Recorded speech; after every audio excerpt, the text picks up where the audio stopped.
മധ്യപൂർവേഷ്യയുടെ മുഖച്ഛായ മാറ്റുമെന്നാണ് നെതന്യാഹു പറഞ്ഞത്. ഇറാനിലെ ജനതയ്ക്ക് സഹായം എത്തിക്കഴിഞ്ഞു എന്നാണ് നെതന്യാഹു അല്പസം മുമ്പ് പറഞ്ഞത്. ആക്രമണം തുടരും എന്നാണ് ഇസ്രായേൽ പ്രധാനമന്ത്രി ഏറ്റവും ഒടുവിൽ പറഞ്ഞതിൻ്റെ അർത്ഥം. ആക്രമണം തുടരും, ഇറാനിലേക്കുള്ള ആക്രമണം തുടരും. അത് ഇറാനിലെ ജനതയ്ക്കുള്ള സഹായമാണ്. ഏത് സഹായം? അവിടെ ഒരു പ്രൈമറി സ്കൂളിലേക്ക് ബോംബിട്ട് 85 കുരുന്നുകളെ, പ്രൈമറി സ്കൂൾ കുട്ടികളെ കൊല്ലുന്നതാണ് നെതന്യാഹു ഇറാന് കൊടുക്കുന്ന സഹായം. ഇറാനിലെ ജനതയ്ക്ക് സഹായം എത്തിക്കഴിഞ്ഞു എന്നുള്ളതാണ് ഇസ്രായേലിൻ്റെ ഇപ്പോഴുള്ള പ്രഖ്യാപനം. ആക്രമണം തുടരും എന്ന് നെതന്യാഹു പറയുകയാണ്. അപ്പോൾ യുദ്ധം നീണ്ടു നിൽക്കാൻ പോകുന്നു, ദീർഘനാൾ നീണ്ടു നിൽക്കാൻ പോകുന്നു. ഇറാനും ഇസ്രായേലും തമ്മിലുള്ള രൂക്ഷമായ ആക്രമണം അങ്ങോട്ടും ഇങ്ങോട്ടും തുടരാൻ പോകുന്നു. ഒരുപാട് പേരുടെ ജീവൻ ഇനിയും പോകാൻ പോകുന്നു.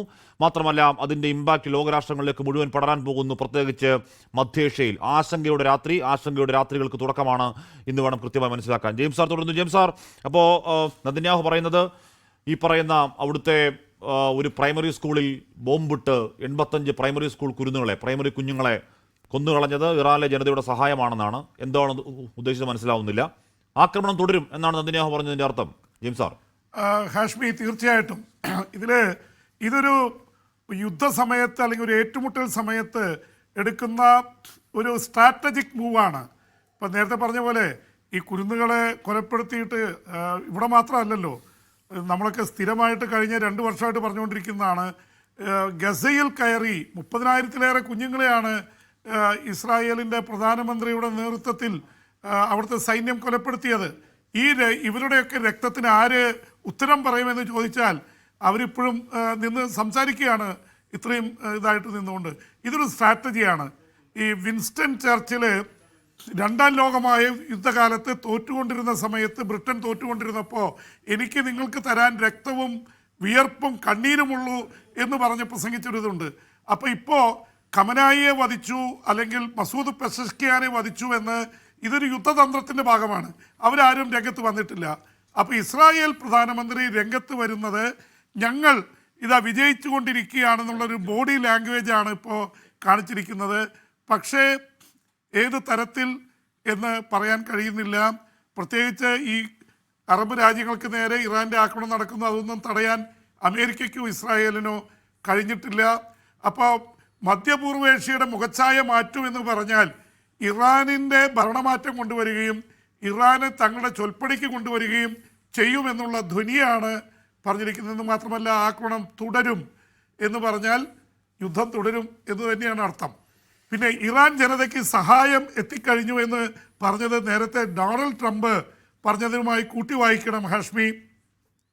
അന്ന് പ്രക്ഷോഭകരെ 100 കണക്കിന് ഇറാനിൽ കൊല്ലപ്പെട്ടുകൊണ്ടിരിക്കുക. ട്രംപ് പറഞ്ഞത് നിങ്ങൾ ഫൈറ്റ് ചെയ്ത് നിൽക്ക്, നിങ്ങൾ അവിടുത്തെ ഇൻസ്റ്റിറ്റ്യൂഷൻ സ്ഥാപനങ്ങൾ പിടിച്ചെടുക്ക്, the help is on the way, സഹായം വന്നുകൊണ്ടിരിക്കുകയാണ്.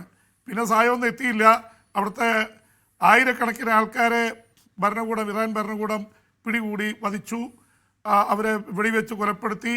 അപ്പോൾ അതിനിടയിൽ അതുമായി കൂട്ടിച്ചേർത്തുകൊണ്ടാണ് ഇപ്പോൾ അദ്ദേഹത്തിൻ്റെ ഇറാൻ ജനതയ്ക്ക് സഹായം എത്തിക്കഴിഞ്ഞു എന്നുള്ള പ്രയോഗം നടത്തിയിരിക്കുന്നത്. പക്ഷേ അതിൻ്റെ ഏറ്റവും വലിയ ട്രാജഡി എന്ന് പറയുന്നത് ഇറാൻ ജനതയ്ക്ക് കിട്ടിയ ഈ സഹായം എന്ന് പറയുന്നത് ഹാഷ്മി തന്നെ പറഞ്ഞ പോലെ 85 കുരുന്നുകളെ അവരുടെ രക്തം ചിന്തി അവർ മരിക്കേണ്ടി വന്നു. അവർ ഈ യുദ്ധത്തിൽ എന്ത് പിഴച്ചു എന്ന് ചോദിച്ചാൽ ആർക്കും ഒന്നും മറുപടി പറയാനില്ലാത്ത വിധം ദുരന്തം, ദയനീയമായ അവസ്ഥ, കണ്ണേ മടങ്ങുക എന്ന് പറയേണ്ട അവസ്ഥയാണ് ഹാഷ്മി ഉള്ളത്. എന്തായാലും കാര്യങ്ങൾ ഇന്ന് നിർണായക ദിനം തന്നെയാണ്. ഇന്ന് രാത്രി ഇനിയും യുദ്ധം തുടരുമെന്ന് പറഞ്ഞാൽ അദ്ദേഹം വന്ന് നേരിട്ട് ഇസ്രായേൽ ജനതയോട് സംസാരിച്ചു എന്ന് പറഞ്ഞാൽ ഇനിയും അറ്റാക്ക് നടക്കാൻ പോകുന്നു. കാരണം 200 യുദ്ധവിമാനങ്ങൾ, ഏറ്റവും ലേറ്റസ്റ്റ് ആയിട്ടുള്ള യുദ്ധവിമാനങ്ങൾ 500 സൈനിക കേന്ദ്രങ്ങളെയാണ് ആക്രമിച്ചത്. അപ്പോൾ അത് തുടർന്നുകൊണ്ടിരിക്കുകയാണ്. അത് വേവ് ഓഫ് അറ്റാക്കാണ്, ഒരു തരംഗം പോലെ അറ്റാക്ക് ചെയ്തുകൊണ്ടിരിക്കുകയാണ്. അപ്പോൾ യുദ്ധം കൂടുതൽ രൂക്ഷമാവാൻ തന്നെയാണ് സാധ്യത. നേരത്തെ നമ്മൾ പറഞ്ഞതാണ് 31 പ്രവിശ്യയാണ് ഇറാനിലുള്ളത്. അതിൽ 24 പ്രവിശ്യകളിലായി 500 കേന്ദ്രങ്ങളിലാണ് ഒരു അറ്റാക്ക് നടത്തിയിരിക്കുന്നത്. അപ്പോൾ ഈ മരണസംഖ്യ ഇപ്പം നമ്മൾ പറയുന്നത് ഒന്നുമല്ല, അതൊക്കെ ഇനി വരാനിരിക്കുന്നതേ ഉള്ളൂ. യുദ്ധം കൂടുതൽ രൂക്ഷമാവുകയാണ്. ഇറാന് അവരുടെ ബാലിസ്റ്റിക് മിസൈലുകൾ ഒന്നിനു പുറകെ 100 കണക്കിന് മിസൈലുകളാണ് ഉപയോഗിക്കുന്നത്. അതിൻ്റെ പ്രത്യേകത, യുദ്ധതന്ത്രത്തിൻ്റെ പ്രത്യേകത, 100 കണക്കിന് മിസൈലുകളും ഡ്രോണുകളും അയച്ചാൽ അത് എല്ലാം കൂടി അയൺ ഡോം വെച്ച് തടയാൻ പറ്റില്ല. അതിൽ പലതും വന്ന് നഗരത്തിൽ വീഴും.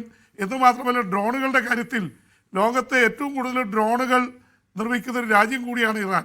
ഷാഹദ് ഡ്രോണുകൾ, കമിക്കാസെ ഡ്രോണുകൾ, അവരുടെ പ്രത്യേകത അത് വളരെ നിർമ്മാണത്തിന് വലിയ തുക വരുന്നില്ല എന്ന് മാത്രമല്ല അത് എവിടെ ചെല്ലുന്നു അവിടെ ഈ ആത്മഹത്യ ചെയ്യുന്ന പോലെ സൂയിസൈഡൽ ആയിട്ടുള്ള ഡ്രോണുകൾ എന്നാണ് പറയുന്നത്. എവിടെ പോകുന്നു അവിടെ ഇടിച്ച് വീണ് തീ വരുത്തി അവിടെ തകർക്കുക എന്നുള്ളതാണ്. അപ്പോൾ ഇറാനിന് കയ്യിൽ ഡ്രോണുകൾ നിരവധിയുണ്ട്. ഇപ്പോൾ ബഹ്റിനിൽ അവിടെ കെട്ടിടത്തിന് മേൽ വന്ന് പതിച്ചത് മിസൈലല്ല ഡ്രോണുകളാണെന്നാണ്, ഡ്രോൺ ആക്രമണമാണ് നടന്നതെന്നാണ് ഇപ്പോൾ ഒടുവിൽ വരുന്ന വാർത്ത. അപ്പോൾ ഡ്രോണുകൾ ഇറാൻ വലിയ രീതിയിൽ എടുത്ത് പ്രയോഗിക്കുന്നുണ്ട്. അത് നൂറുകണക്കിന് ഡ്രോണുകളും മിസൈലുകളും പ്രയോഗിക്കുന്നു, ഹൈപ്പർസോണിക് മിസൈലുകൾ പ്രയോഗിച്ചിരിക്കുന്നു. ലോകത്തെവിടെയായാലും ഏത് സമയത്തും 24 വാർത്തകളും ഓഗ്മെന്റഡ് റിയാലിറ്റി പാക്കേജുകളും എക്സ്പ്ലെയിനറുകളും വിശദമായി കാണാൻ ഞങ്ങളുടെ യൂട്യൂബ് ചാനൽ നിങ്ങൾക്ക് സബ്സ്ക്രൈബ് ചെയ്യാം.